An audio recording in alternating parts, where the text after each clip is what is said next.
오 주님, 당신은 내 삶 구석구석까지 감찰하시며 나를 응원하시는 분, 내 길을 밝혀서 영원한 생명의 길로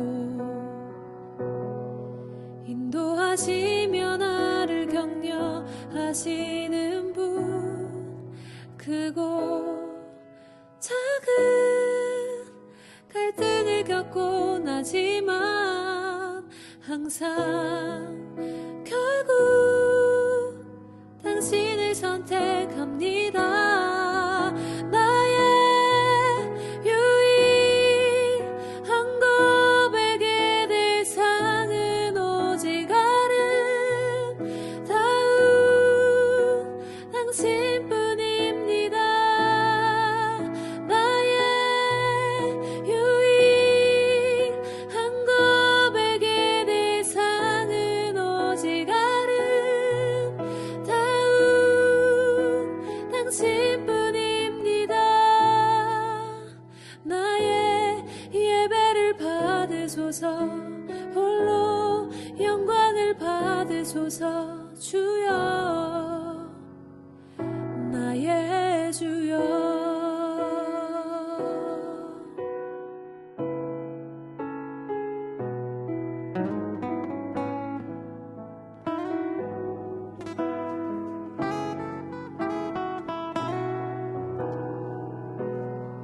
오 주님, 당신은 내 삶 구석구석까지 감찰하시며 나를 응원하시는 분, 내 길을 밝혀서 영원한 생명의 길로 인도하시며 나를 격려하시는 분, 크고 작은 갈등을 겪고 나지만 항상 결국 당신을 선택합니다. 나의 유일한 고백의 대상은 오직 아름다운 당신뿐입니다.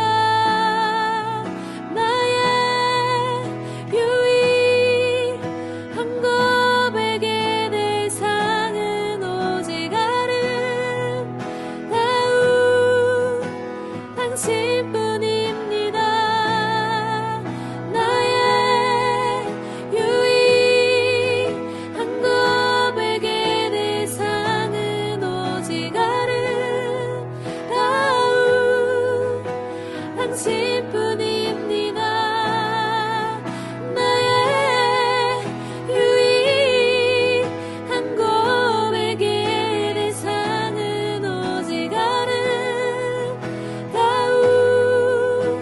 당신뿐입니다. 나의 예배를 받으소서, 홀로 영광을 받으소서. 주여, 나의 주여.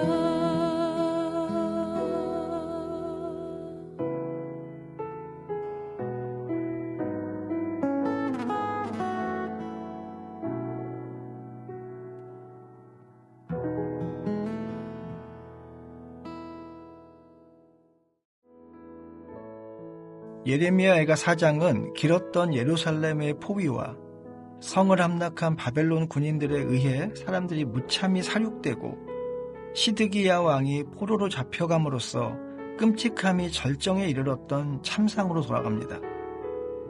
고통은 끝나지 않았습니다. 미래에는 소망이 있을지 모르지만 현재는 줄어들지 않는 고통만이 존재합니다. 이러한 고통에는 마땅히 그 목소리가 부여되어야 하고 그 목소리는 사람들에게, 우리에게 들려줘야 합니다. 충격적인 반전의 이야기가 4장 전체에 스며 있습니다. 공동체 전체가 완전히 뒤집혔고 길바닥에 나뒹구는 쓰레기처럼 산산조각 난 채로 흩어졌습니다. 이것은 긴 포위 기간과 도성의 함락이 가져온 결과였습니다. 4장이 묘사하는 장면은 유대 사회에서 정상적이었던 모든 것이 폐기되었음을, 전쟁으로 인한 기근이 사회적, 신체적 운명을 극적으로 반전시켰음을 보여줍니다. 한마디로 인간의 모든 존엄성이 상실된 것입니다. 백성들은 순금에 비할 만큼 보배로운 이들이지만 깨진 그릇처럼 다루어지고 무가치한 질그릇처럼 버려졌습니다. 주민 전체가 쓰레기 취급을 당하는 것입니다. 하나님의 손으로 지음받은 이스라엘의 존귀함을 표현하기 위해 사용되던 토기장이와 진흙의 은유가 하나님의 심판 아래에서 그들의 무가치함을 보여주는 은유로 바뀌었습니다. 여기에는 모든 세대의 하나님 백성을 향한 엄중한 경고가 들어 있습니다. 우리가 그리스도 안에서 소유한 것, 그리고 그리스도 안에 있는 우리의 정체성이라는 존귀한 보석을 잘 간직하지 못하고 그러한 지위와 이야기에 합당하게 살지 못한다면 우리는 하나님께, 그리고 정말로 하나님의 세상에 무가치한 존재가 될 위험에 처하게 됩니다. 3장의 들깨들은 황폐해진 도시와 깊은 슬픔에 잠겨 울부짖는 사람을 연상시킵니다. 하지만 여기서는 의미가 반전되어서 어미의 보살핌을 보여주는 예로 나타납니다. 반면에 유다의 어머니들은 알과 새끼를 버린다고 알려진 타조처럼 잔인했습니다.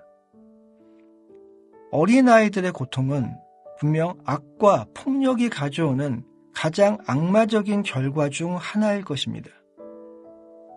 이스라엘에서는 맛있는 음식이 하나님의 특별한 복 중의 하나라고 여겨졌습니다. 하지만 한때 그런 복을 누리던 자들도 길거리에서 처량하게 떠도는 신세가 되었습니다. 또한 당시 가장 값비싼 옷이던 붉은 옷을 입던 이들이 거름더미를 아는, 즉 쓰레기를 뒤지는 신세가 되었습니다. 그들은 그 땅에서 가장 가난한 사람보다 나을 게 전혀 없는 처지가 된 것입니다. 하나님의 심판이 임할 때 부자들의 호화로운 음식, 그리고 그들의 화려한 옷은 무용지물일 뿐이었습니다. 이스라엘이 기억할 수 있는 하나님의 심판 중 최악의 예는 소돔과 고모라였을 것입니다. 그런데 6절은 예루살렘의 고통이 소돔의 고통보다 크다고 말합니다. 소돔에 대한 심판은 순식간이었고 직접적인 하나님의 손에 의한 것이었던 반면에 예루살렘에 대한 심판은 오랜 기간에 걸쳐 그것도 인간의 손에 의해 행해지기 때문입니다. 본문이 실제로 하려는 말은 예루살렘의 죄가 소돔의 죄보다 크다는 것이죠. 악은 어디에서나 똑같이 악입니다. 하지만 하나님의 은혜를 입고 사랑을 경험했음에도 죄를 저지르고 거역했던 예루살렘의 죄는 그러한 경험을 하지 못한 소돔의 죄보다 훨씬 심하게, 심각하게 다루어져야 했습니다. 이어서 시인은 몸을 돌볼 시간과 돈, 사치가 가능했던 사회적 위치에 있는 이들을 묘사합니다. 그들의 피부는 희고 얼굴은 산호처럼 건강한 붉은빛을 띠었습니다. 그들의 머릿결은 청옥처럼 윤이 났습니다. 한마디로 눈에 띌 만한 그런 외모의 전형이었습니다. 그런데 이들이 이제는 거리에서 알아보는 사람이 없을 정도가 되었다는 것입니다. 윤기가 흐르던 건강한 인간의 몸이 야위어서 쓰레기 더미를 뒤지는 해골로 천천히 변해가는 것은 또 다른 대조를 만들어냅니다. 그렇게 죽는 것보다 칼에 빨리 죽는 것이 낫게 여겨질 정도가 되는 것입니다. 세번역은 구절을 이렇게 옮겼습니다. 굶어 죽은 사람보다는 차라리 칼에 죽은 사람이 낫겠다. 다쳐서 죽은 사람이 먹거리가 없어서 서서히 굶어 죽어가는 사람보다 낫겠다. 10절은 우리로 하여금 긴 포위가 가져온 최악의 혹독함을 떠올리게 만듭니다. 단순히 아이들에게 음식을 주지 않고 소홀히 했던 것뿐 아니라 아이들을 삶아 먹은 것입니다. 상상하기도 힘들 정도로 잔인한 일을 자비로운 어머니들이 하고 있습니다. 어머니의 태에서 나온 자녀가 돌봄의 대상이자 요리의 대상이 될 수 있다는 것은 우리에게 충격적일 수밖에 없었습니다.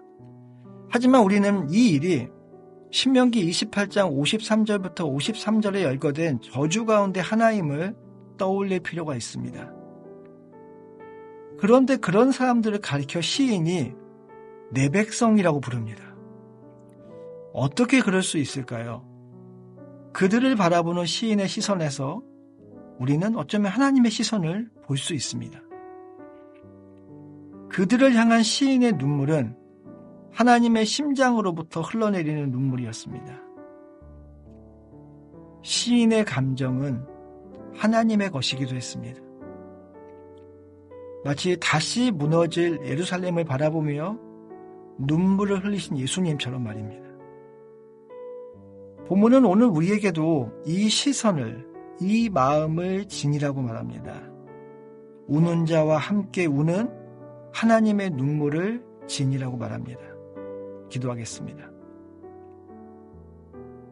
하나님, 우리가 그리스도 안에서 얼마나 존귀한 자인지 잊지 않게 하여 주옵소서. 그리고 그 정체성에 합당한 삶을 오늘도 살아가게 하여 주옵소서. 자신을 바라보는 시선뿐 아니라 세상을 바라보는 시선에도 하나님의 시선을 담아 주시옵소서. 고통 가운데 있는 이들을 향한 하나님의 눈물이 우리의 기도와 섬김에 담기게 하여 주옵소서. 그렇게 오늘 하루 우리의 삶을 주님 손에 맡겨드립니다. 예수님의 이름으로 기도하였습니다. 아멘.